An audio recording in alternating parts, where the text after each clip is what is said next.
അങ്ങനെ ഞങ്ങളുടെ ഇന്നത്തെ യാത്ര കർണാടകയിലെ ചിന്താമണി എന്ന സ്ഥലത്താണ്. ചിന്താമണിയിൽ ഒരു ദർഗാ ഷെരീഫുണ്ട്. ഈ ചിന്താമണി വരുന്നത് കർണാടകയിലെ ചിക്കബല്ലൂർ ജില്ലയിൽപ്പെട്ട ഒരു സ്ഥലമാണ് ചിന്താമണി.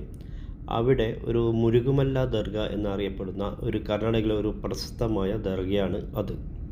ഞങ്ങളുടെ യാത്ര ഇന്ന് അങ്ങോട്ടേക്കാണ്.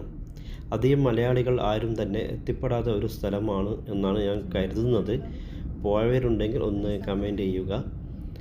ഈ ചിന്താമണിയിലേക്കുള്ള യാത്രയിൽ ഞങ്ങൾക്ക് റോഡൊക്കെ വളരെ വിജനമായ ഒരു റോഡാണ്. രണ്ട് സൈഡും ഇതെല്ലാമായിട്ട് അങ്ങനെ വലിയ ടൗണോ കാര്യങ്ങളോ ഒന്നുമില്ല.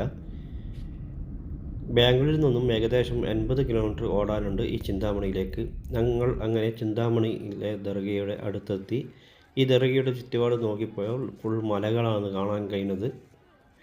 വേറെ വലിയ ടൗണോ കാര്യങ്ങളൊന്നുമല്ല. ഇവിടെ ഒരു ഉൾപ്രദേശമാണ്.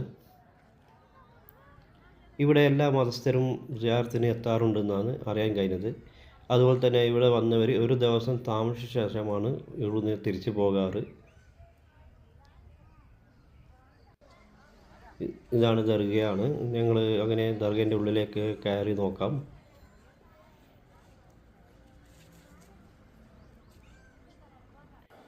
ഇവിടുത്തെ ഒരു ആചാരമാണിത്. മുല്ലപ്പൂ കൊണ്ട് എന്തൊക്കെ ചെയ്ത് വെച്ചിട്ട് കാണുന്നുണ്ട്. ഇവിടെ മക്ബറയുടെ മുകളിലൊക്കെ ഇങ്ങനെ ഇവർ കുറേ മുല്ലപ്പൂവൊക്കെ വിതറിയിട്ട് കാണുന്നുണ്ട്. അതൊക്കെ ഈ കർണാടകയിലെ ഒരു പ്രത്യേകതയാണ് അത്.